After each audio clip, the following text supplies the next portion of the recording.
And here we go. We start recording and we'll begin with a blessing for our study. Baruch atah Adonai Eloheinu melech haolam asher kitanu v'tzivanu la'asok b'divrei Torah. So last time you ended last year looking, as I understand, at a Zohar text talking about the 4 rivers in the Garden of Eden, a challenging and obscure text. Any final comments about that, or anyone want to offer a summary for those who were not there? What were your takeaways? Everybody's. No takeaways? So I think there was one thing that resonated with me, that we need to tap into the preciousness of life. That water has given us life, and that it's living waters. So Mayim Chaim, living waters. yeah. Mm-hmm. Yep. Okay, so we are continuing now in verse 15. So God, and here again, it's Adonai Elohim, so it's both the universal and particular names of God. Vayikach Adonai Elohim et ha'adam, the human, translated in my text as the man, but the human, and placed him in the Garden of Eden for 2 purposes. And we may have a variety of translations here, but le'avda u'leshomra. Le'avda, to work it, u'leshomra, to guard or protect it. So let's look at those 2 words for a minute. They're both roots that are likely familiar from other locations. So la'avod, to work. Also, so if you think about Passover, avadim hayinu, we were slaves, the same root. So not that we're going to be slaves to the land here, but what's the nature of slavery? It's work, work, work. I'm thinking about the early Zionist movement and the songs that talked about avodah. What's the song I'm thinking? Where's Terry Berman when I need her? Chalutzim, about the Chalutzim and Avodah. David Flax, you must know what. Yeah. I couldn't sing for life. Yeah, so Avodah is work.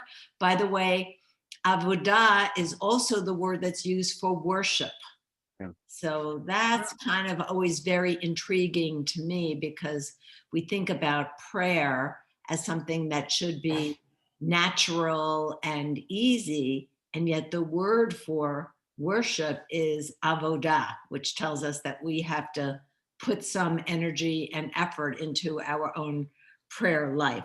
So le'avdah, I wonder, to work the land, but I wonder if some of that other element of avodah is to not that we are nature worshipers, but that we have a certain relationship with nature that stems from, let's say, at least a sense of awe at the beauty of the creation, which is kind of connected to what Sarah Lee was talking about, the water in particular, and extending that now here to nature in general. So that's le'avdah. Rabbi? And, yes. I'm also thinking of the word ohev, which might be related to avodah. I'm not Yeah, sure. so they're completely different roots. Ohev is Aleph Hey Vet, and this is Ayin Vet Daled. So they may have a similar sound, but etymologically, there's not a relationship between ahava and avodah. Although if you want to tell us that it's a lot of work to love someone and to be in a loving relationship with someone, I don't think anyone will argue with that. It goes both ways. You have to have a lot of love to do good work, but you also have to work at love. Yeah. That fits for worship too, doesn't it? That you have to, it might be easy, but you still have to work at it. Yes. Yeah. So we have two purposes in the Garden of Eden. One is avodah, however we're defining that, and one is lishamra. And this root, you know, vishamru, b'nei Israel. So that's in our relationship to Shabbat, which came from the beginning of this chapter, right? Wasn't that? No, Vishamru is going to be later in the text, but nevertheless, Shamor v'zachor b'dibur achad. Guard it, keep it, protect it, watch over it. When at the end of our life, when somebody watches over our body, they're called a shomer, a guardian. So we have this this duality in our relationship to the earth, to nature, to the creation. We are to work it, which implies using it in some way for our own purposes, but also to protect it, to watch over it, to guard it. So it's not exactly a hierarchical relationship. We're in almost a covenantal relationship here with the earth. So I'm going to stop talking there a minute, see what other kinds of translations you have and what we might take away from those other translations. Rabbi, and here in this little book, it says here, put him into the Garden of Eden to dress it and to keep it. That's That's different. really very different. Yeah. Dress it. What really to dress it? Dress it? That's sort of like not beyond just working it, but sort of ornament it. Well, you know, I think Keep it that special. I think of that word dress in maybe the way it's used in hunting. You know, to prepare. You know, to prepare. I bet that's it. Yeah. Yeah. Also, we use that word to dress a wound, which Yes, goes Yeah, back yeah, to, you know, that's good. protection. Yeah, yeah, So an element of caring, concern, caring, yes, nurturance, Yeah. protection. healing. Beautiful. The altar translation says to till the land. So I think that's really very specific, you know, to till it, which kind of, for me, seems to leave out the trees that, you know, you're specifically tilling the land, but not particularly taking care of the fruit trees and so forth. Well, if you know that those trees have their roots in that Yeah. earth. So if you don't have a good soil, then the trees are not going to be sustained. So That's true. But I have a question. Was there no need to fertilize the land in the beginning because it was so fertile that? well, it doesn't tell us specifically what was involved in these activities. I wanted to read this. Dressing the field is putting nutrients into it. But isn't that part, compost isn't is better. fertilizing part of the overall general part of taking care of and Yeah, Yeah, nurturing? that's what we're talking about. Yeah. It's not mentioned specifically. Right. So the Eitz Chaim says, from the outset, God intended humans to be farmers, to work the soil. Thus, they might learn that success depends both on their efforts and on the blessings of heaven, that is favorable weather. Presumably, God could have created a maintenance-free world, but decided that it would be better for us to take responsibility for the world we live in. We tend to value something more when we have invested our own labor in it.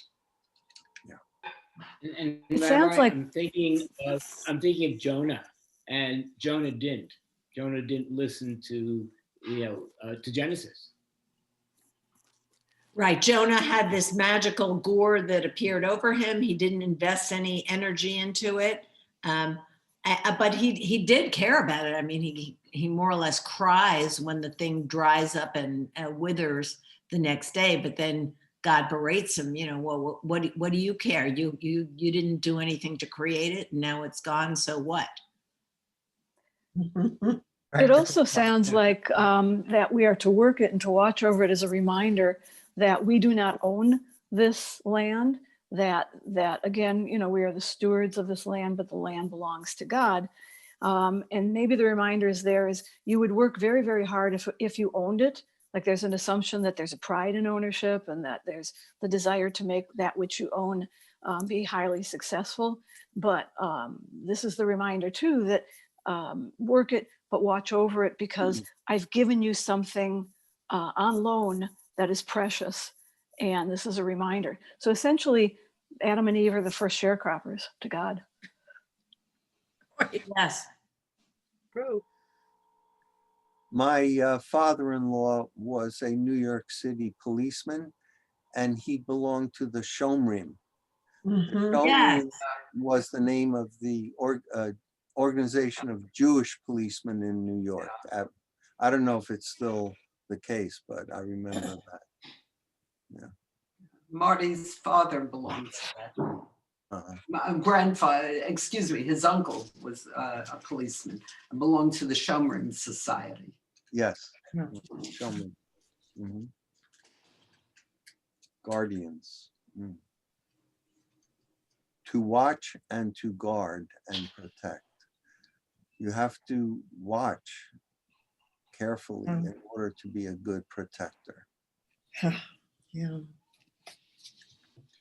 So I wanted to share, there's a beautiful midrash on this phrase. It comes from the book, the midrash on Ecclesiastes, but it refers to this verse. So the midrash in Ecclesiastes says that the time when God created Adam, God led him around the garden and said, "Look at my works, how beautiful and praiseworthy they are. Everything that I have created, I created for you. Take care not to damage and destroy my world, for if you destroy it, there is no one to repair it after you." Interesting. It's I like that. it's very interesting, especially, if you think about the threat to the environment now. If you destroy it, there's no one to repair it after you. This is it. It's, as Becca said, it's a gift given to you Bye-bye. to treat as precious, to care for and watch over, but not to exploit and destroy.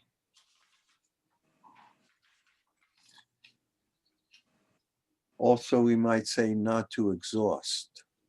Right. Oh, yeah. And we're coming up in just a few weeks to Tu B'Shvat, so it's good time to be reading this. We're going to be celebrating Tu B'Shvat on January 30th with a Tu B'Shvat Seder as part of our Shabbat morning service. So you might want to make plans to attend there. It will be a whole celebration of our relationship, our custodial relationship with the natural world. Tu B'Shvat has its roots in more practical perspective, where in Deuteronomy, we get all those laws about, you can't first eat the fruit of the tree for the first 3 years. And then the 4th year, it has to go to the Levites. And it's only in the 5th year that you can begin to eat it. So of course, the question is, how old is a tree? How do you know the age of a tree? So Tu B'Shvat became the annual new year of the trees, to count the birthday, so that it would be impossible, obviously, to know the age of every single specific tree, and where do you begin counting from? So every tree was on Tu B'Shvat. But then in the Kabbalistic period, the Kabbalists created this Tu B'Shvat Seder. So Tu B'Shvat, the date is the name of the holiday. It's the 15th day of the month of Shabbat. It's like the 4th of July. The date of the name of the holiday is the same as the date. So Tu B'Shvat, the 15th day of Shabbat, became a day to celebrate the gifts of trees. And traditionally, by eating 15 kinds of fruits and nuts, and especially fruits and nuts that grow in the land of Israel, and it expands from there. I don't want to get too far afield into Tu B'Shvat. We'll have the opportunity to celebrate it in 3 short weeks, but put that date down on your calendar. And I think the plan is going to be that we will actually put together packages that have the Tu B'Shvat Haggadah for that event, and also a selection of fruits and nuts. And you'll be able to come to the temple and pick those up so that you can participate in the Seder. Or for those who, for whatever reason, can't get to the temple, we have some volunteers who are willing to do a contact-free delivery to your home of the ingredients for the Tu B'Shvat Seder. So we'll have at that time a lot more time to look at a whole broad variety of texts that celebrate trees and the gifts of trees and Jewish wisdom as it relates to trees. So looking forward to that. Any other thoughts on verse 15? Well, you know, it seems that this idea of protecting the land, the writers of Genesis here are really speaking to those of us outside of Eden, because I would think within Eden there isn't to protect the land. I mean, what would you be protecting it from, you know, in paradise? But it seems like the authors are talking to us who are outside of Eden now. Yeah, that's interesting looking retrospectively for sure. And I can think of one other word could be devoted to the land. You know, it's different than work, and it's definitely not worshiping, but devotion to it. Yeah, I like that as a translation for la'avod. It captures that worshipful element without sounding idolatrous.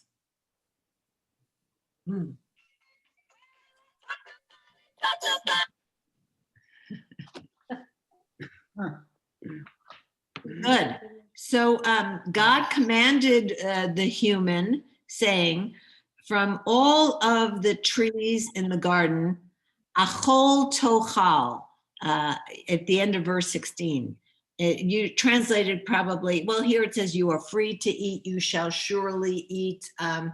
This is a unique biblical grammatical form where we have the same verbal root that's expressed in these 2 ways for emphasis. Achol tochal, you shall surely eat. And actually we have the same exact formulation at the end of the next verse, that if you don't listen to the instruction you're about to receive, mot tamut, you shall surely die.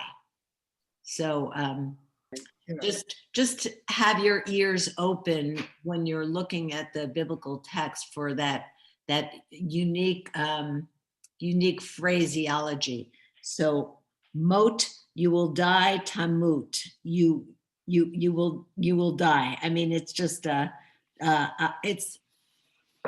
it strengthens the verb. So achol tochel, you will eat, repeated to say, you know, you shall surely eat. Verily you shall eat. Like seriously you shall eat. Don't not eat. What's that? Don't not eat. Don't not eat. That's really that's an important point, Barry.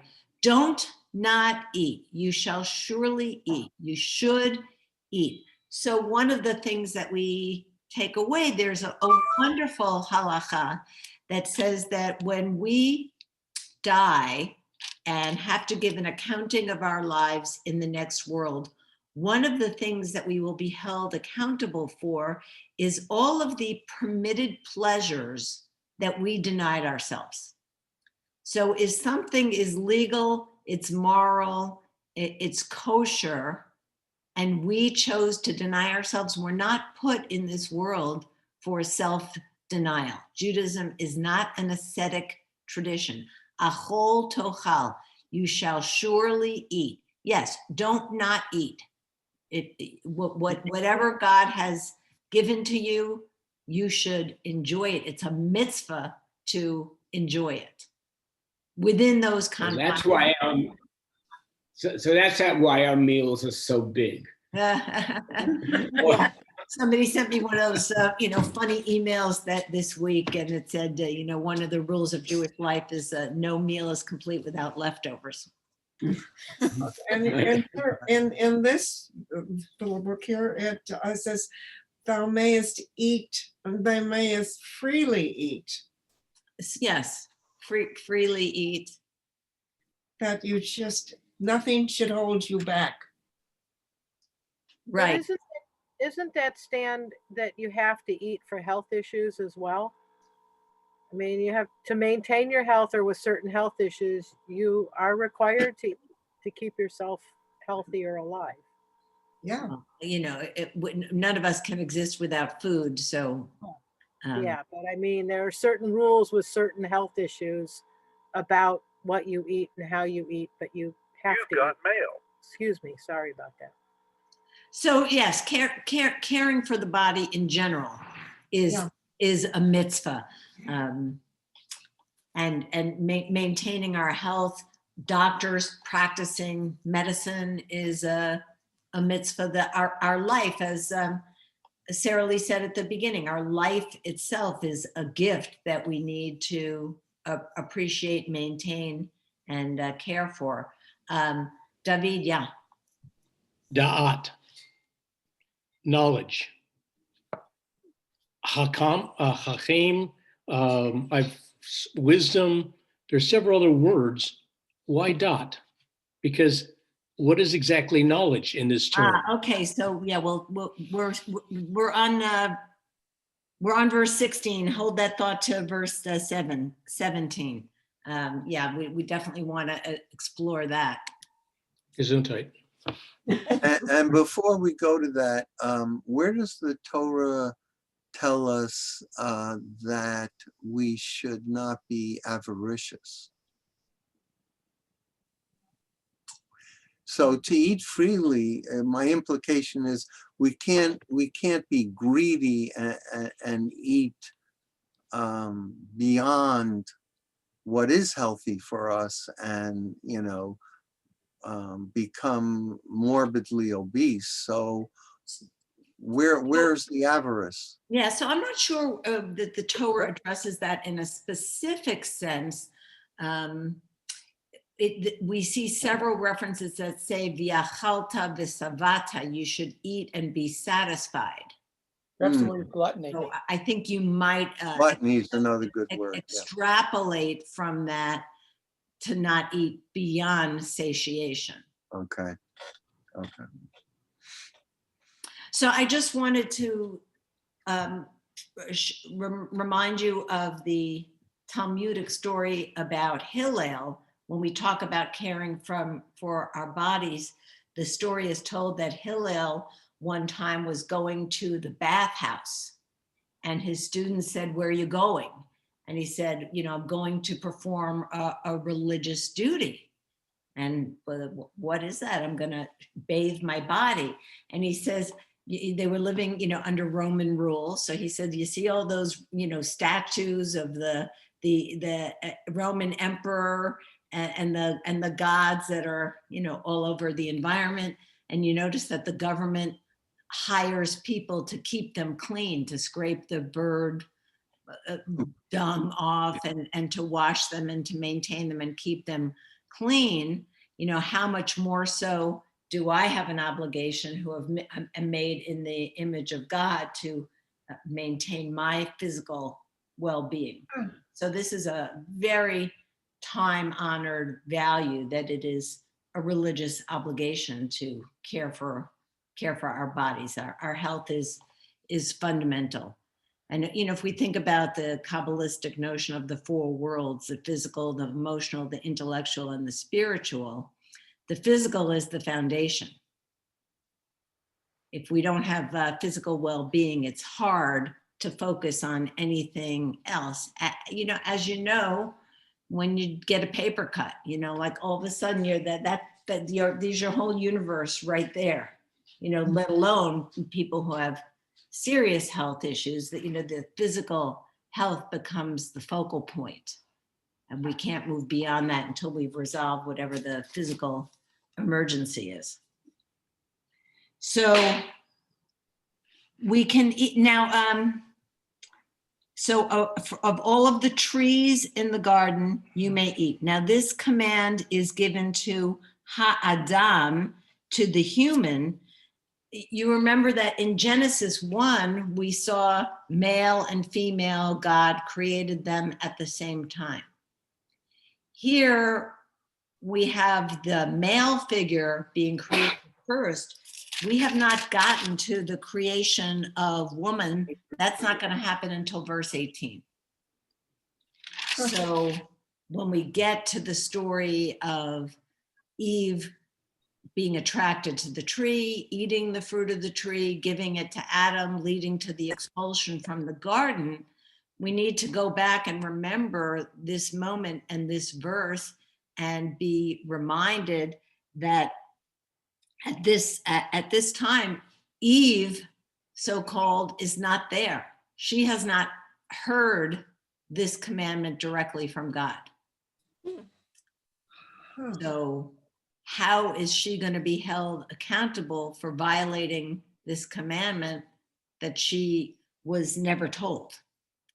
And then That's an inconsistency or a logical disconnect. Huh? yeah, I'm not sure, but it's definitely a question. The Well, other thing, psychologically, Eve comes from Adam, right? whereas Lilith did not. Right? Right. Lilith and Adam were created simultaneously, two parts of one being. Yeah. Here we clearly have a male created first, and then the female coming as the ultimate pinnacle. Yeah. Look at it that way. So let's see. So again, noticing that this is a vegetarian environment. So that theme does continue from chapter 1. There's still no meat eating that's going on in the Garden of Eden. Everybody are vegetarians. Or I guess they're vegan. There's no there's no consumption of any animal products. There's no reference to eating dairy or meat. What else is that the big thing with vegans? Eggs, meat, dairy. It's Don't all eat that, yeah. it's all just things that grow from the earth. Well, to get very The nutritionist weighs in. well, to get very picky about it, perhaps there was some bugs left on the plants that they're eating that they didn't see. So that is nitpicking, though. Could be, no pun intended, nitpicking. Yeah, right. So yeah, I mean, that brings us full circle, Willa, to some of our co-religionists who Right. are extremely concerned about, let's say, the kashrut of lettuce. Lettuce, where they inspect every leaf. There's a sense that, how can you be sure that there are no microorganisms that are attached there? Leave it to Jews to make everything harder and more complicated. And less enjoyable. I mean, the image here is clearly that we're supposed to enjoy this beautiful place and this garden and eat all the fruits that are growing freely. And but then they're working for their food. They're inspecting their food and working before they can eat it to make sure there's nothing on it or right. around. I mean, I'm assuming that that's their reason for it. By working at it and cleaning it, etc., then they're earning it, the right to eat. Maybe. Beats me. It's just an assumption. Yeah, you are pushing it. Yeah. Pushing the envelope there. Oh, we're sitting here interpreting it. I mean, that might be the only reason. Yeah. So, David, you were going on to the next verse. Why don't you read us verse 17, and then you can share your comment about da'at. But as for the tree of knowledge, and that's the word, of good and bad, you must not eat of it, for it is soon as you eat of it, you shall die. And the things that bother me on this is a tree of knowledge. What exactly is knowledge is the question. And what is good and what is bad? Is knowledge of curing COVID bad, or is that good? What exactly are they defining knowledge as? Because knowledge that you're going to have droughts and you're going to have to water, that's bad. Is that good? Where do you draw the line at the term knowledge? Yeah, I think there are a lot of questions that this verse raises. So At this point, there was no knowledge. Was there? There was no knowledge. How do you know? Adam went to sleep when it was dark. He Well, was able to name the animals. That's knowledge. not yet. He Not yet. hasn't named the animals yet.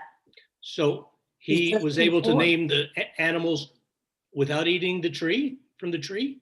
Oh, Becca is raising her hand. Yes, Becca? Actually, when you just mentioned the word dot, that's something that I learned about as I was studying. Sorry, I don't want to be repetitive, but I was studying about Judaism and disability. Here's the book I'm going to show you by Judith Abrams.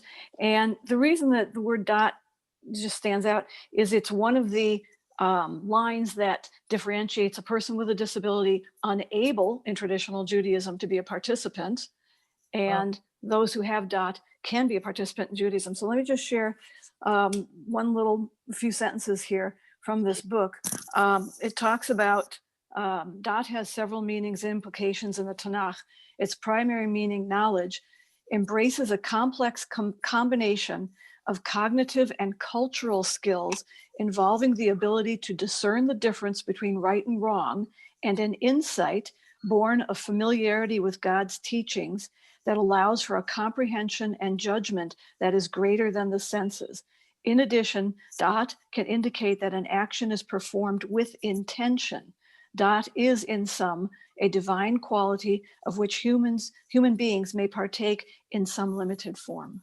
Wow, that's a that great is so explanation. good. That is so good. Oh my Oh, good. God. I'm glad you like that I shared it. I really like that. Yeah, it defines development Yeah, beyond the senses. beyond the senses. Because It's David more was than- alluding to, well, he went to sleep when it was dark. Right. That could be related to senses, the sense of light, right? But to go beyond the senses, that's where we really develop knowledge of And good a and developing bad. word to explain it, to define it, describe it. That's So why would it be evil or bad to know? Mhm. well, we're going to find that out. I don't think we found But- that out in the last 4,000 years. If the dot is knowledge- also, I if see, that is I see also your intention- point, David. I see your point. Yes. Is bad, go ahead. It's as if there's a few steps missing between describing the tree and then getting to the knowledge part and good and evil part. And your point is well taken. How would you know? How would he Right. know? Not until Mount Sinai do we really know what's evil, right? Well, it's a question, Felix. Stan? yeah, so you kind of touched on it already, but it doesn't say knowledge of good and evil. It says knowledge of good and bad. So is bad equivalent of evil or bad Yeah, something more or it's interesting. I had that struggle just this week. You know, every week I do the parak of the week. I do a teaching on one paragraph, one section of Pirkei Avot, and the one that I just posted today, the teacher Rabbi Yochanan Ben Zakkai asks his 5 students, you know, what is the quality that is ra, that a person should avoid? And in my initial translation of it, I said evil. And so then the students are proposing an evil eye, an evil heart, an evil friend, chavera, levra. And then, as I read more commentaries and thought about it more, I did a find and replace of evil with bad. So it's the same word, but it can be translated either way, ra, as evil or bad. So it's not, I don't think we can really say that word means one or the other. I think it can be understood both ways. So good and bad or good and evil. I think they're both fair translations. Barry Kipnis? Yeah. Clarification. I'm troubled a little bit by the use of the word knowledge and how knowledge is acquired. Because in the preceding sentence, we're commanded, I'll say, we're commanded to work and maintain the land. And in order to work it and maintain it, you have to develop some sort of understanding of how land works. How do you maintain plants? How do you keep them growing? How do you prevent them from not growing? So that requires some knowledge. So the word knowledge tends to be a very vague concept. Now we know in the real non-Torah history of the world that man learned how to work and maintain land, agriculture, over tens of hundreds of thousands of years. So so knowledge is acquired over a long period of time by trial and error in many cases, certainly in maintenance of land. My only thought on the subject, or at this point. So Okay, this is the beginning of epistemology. Steve Haas and then Felix. Yeah, I just wanted to build a little on what Barry was saying. If we talk about knowledge as he said, tilling the land, tending the land, we learn there are good ways and bad ways to do that, not evil ways, but some ways will provide growth and some ways may hinder the growth of the land that we are caring for. So I think to me, that goes more to that kind of definition of bad than something evil. So less of a moral judgment. Yeah. Felix? So I want, or I have a need to differentiate between evil and bad. For me, to be evil is to hurt someone or to hurt nature. But bad, especially in this context of we are permitted to eat of the tree of life. And the consequence of knowledge is death. For me, somehow dying or death is the equivalent of bad. It's bad to die. Yeah. But if we die of natural causes and we don't hurt anyone, no one hurts us and causes us to die, then evil hasn't been perpetrated against us, but something bad happened to us. So for me, evil and bad are different in terms of my study of this portion here. All right, Stan? Yeah, a question about, so it's bad to have knowledge of good and bad, is that what it is? Or, because it sounds like if you eat knowledge of good, that you die, or bad, it doesn't make any difference. So is it equate one knowledge of good and bad that is the problem? Or otherwise it doesn't make any sense. Why would you die if you ate of the knowledge of good? Unless it's one, two sides of the same coin, knowledge of good and bad. I don't know what that means. Yeah. Barry Kipnis?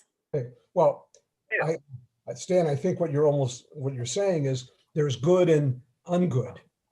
And I'll go back to my agricultural example. It wasn't until well into probably in the 17th or 18th century that it was determined that it was not good or bad not to rotate crops. In the South, land was destroyed of nutrients when they just grew tobacco straight through or just grew cotton straight through. And they found that in order to create, I'll call it a rebirth of the land, they had to continually rotate crops or let them sit idle for a while. So that's really, it wasn't evil, it just was not good to maintain the practice of non-crop rotation. So those of you who were with us for Leviticus remember the concept of the sabbatical year, which was an intuitive way of getting to that same end. Yeah. So lada'at, just to make it more complicated, for the tree of the knowledge of good and evil, lada'at is the same word that's going to be used for sexual intercourse. Lada'at, to know it, you know, that's, you know, you hear the joke to know in a biblical sense, you know, people joke about that. So that same verb, lada'at, to know, is used for that intimate knowing of another person. I have a question. Yeah, sure. Which one? Go ahead. Yeah. All right, well, I'll go.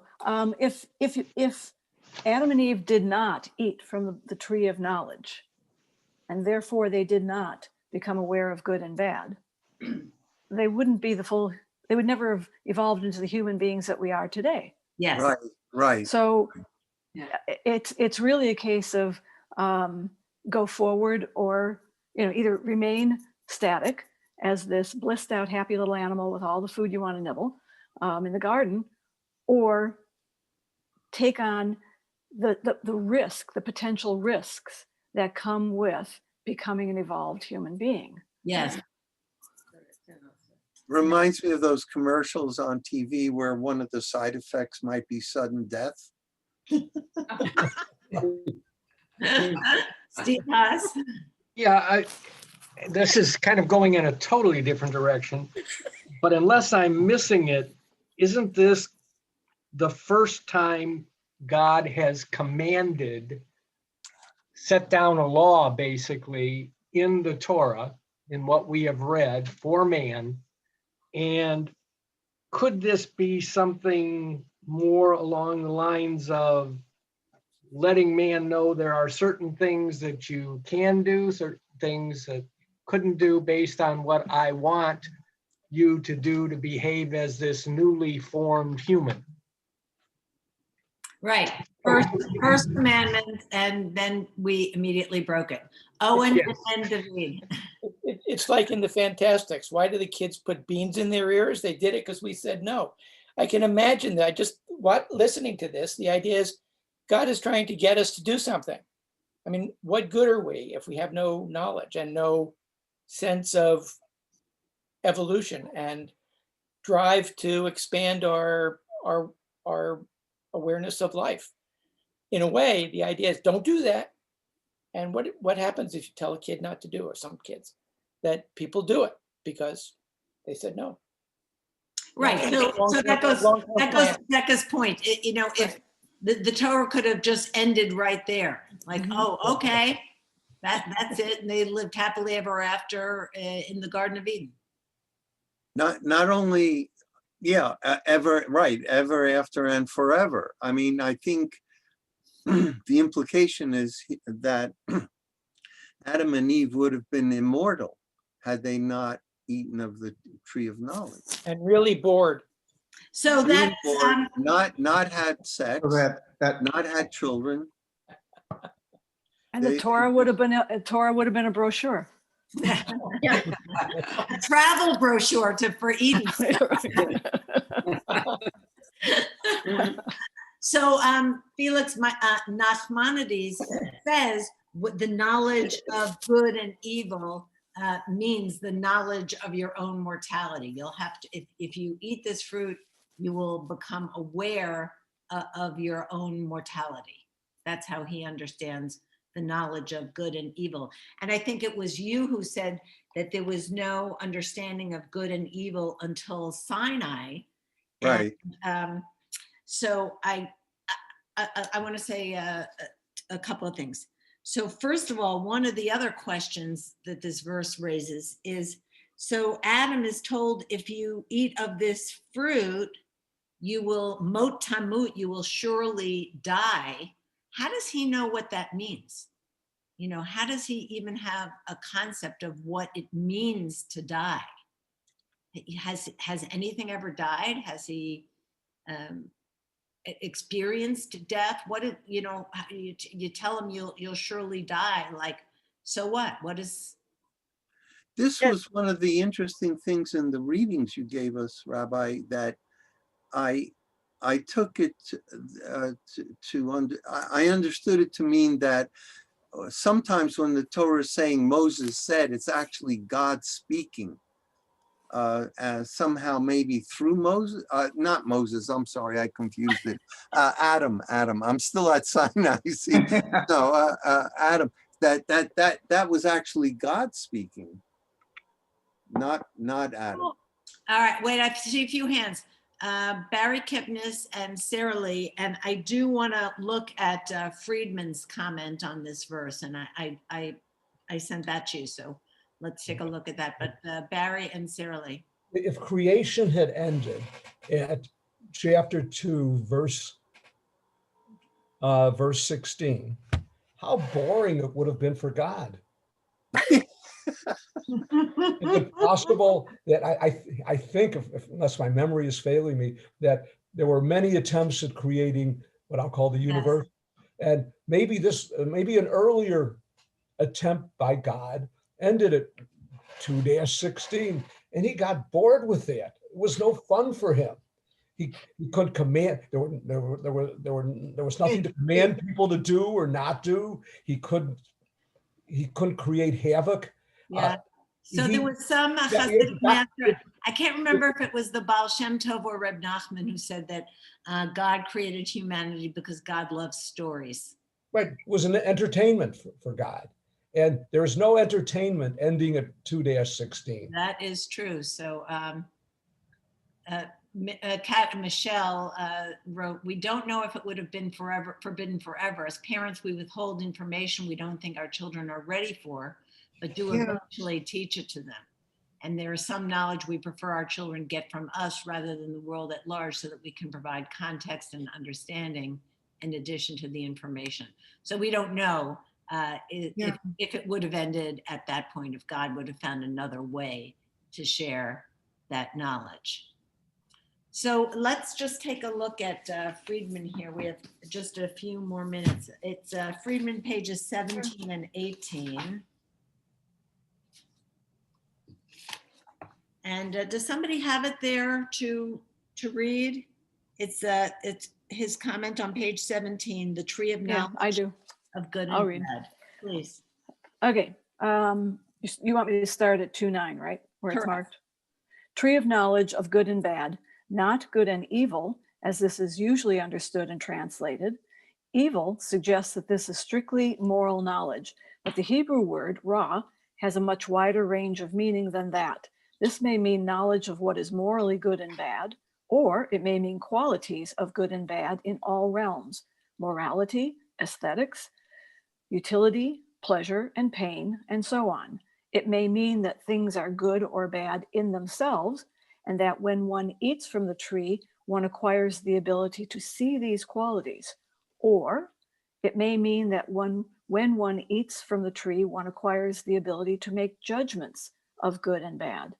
Perhaps the meaning was clear to the ancient reader who knew the immediate connotations of the words. It is not clear to us in the text of the story as it has survived. The only immediate consequence of eating from the tree that the story names is that before eating from the tree, the humans are not embarrassed over nudity, and after eating from it, they are. This is not sufficient free information to tell us what limits of good and bad are meant, nor does it tell us if absolute good and bad are implied, or if it is the more relative concept of making judgments of good and bad. The wording, "the eyes of the two of them were opened and they knew that they were naked," may imply awareness of an absolute value. On the other hand, great numbers of commandments, as articulated in later accounts in Genesis, and especially in the following 4 books of the Bible, suggest that few things are treated as good or bad acts in themselves in these texts. Rather, there's only that which God commands or God prohibits. So a lot to unpack there.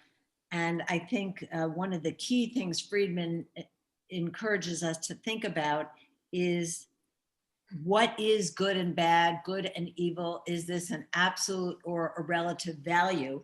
Those of you who study Musar know that when we talk about various midot, we talk about every midah being neither good nor bad, but all of them existing on a continuum and having their place.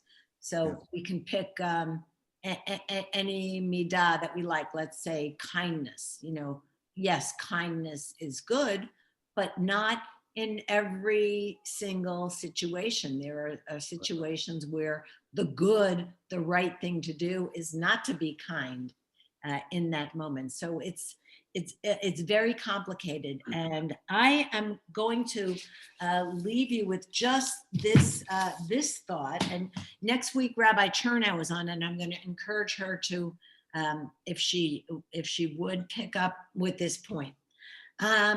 How many people had the chance to hear her Devar Torah on Friday night? So if you haven't heard it, you can go back and listen on the Temple Chai website or on the Temple Chai Facebook page.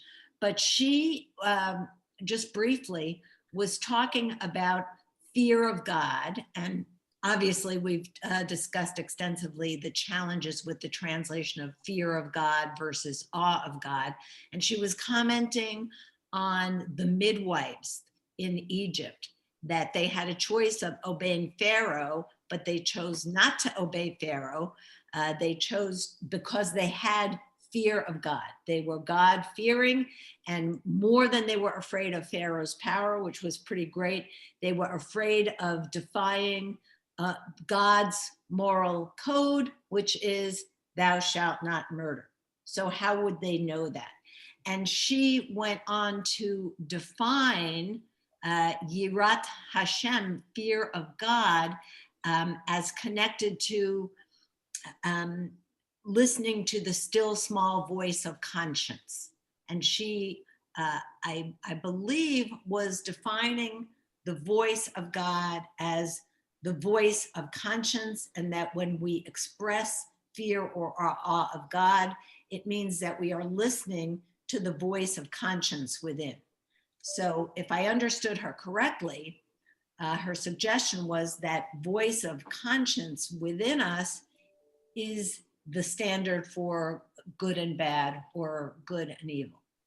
So my question that I'll put out to you, I'll put out to her, and might be good to continue with then, is, so what does that tell us if there is no objective standard of right and wrong, good and evil? If it's all subjective, the voice of conscience, well, what makes my voice of conscience that's telling me that some action in the world needs to be done, and your voice of conscience that's saying no, that's objectively wrong?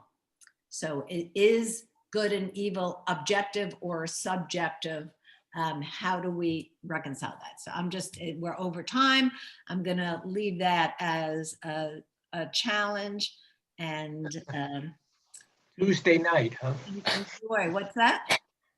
Tuesday night's activities in Washington, D.C. Well, precisely. So that's exactly it. You know, if you ask many of what we might define as evildoers, they're going to tell you, well, I was listening to the the voice of my conscience that was telling me that that was good. So I have a concern about having no objective standard of right and wrong. I think, you know, Friedman alludes to that. Anyway, we're Shavua Tov. Have a good week, and I'll see you soon.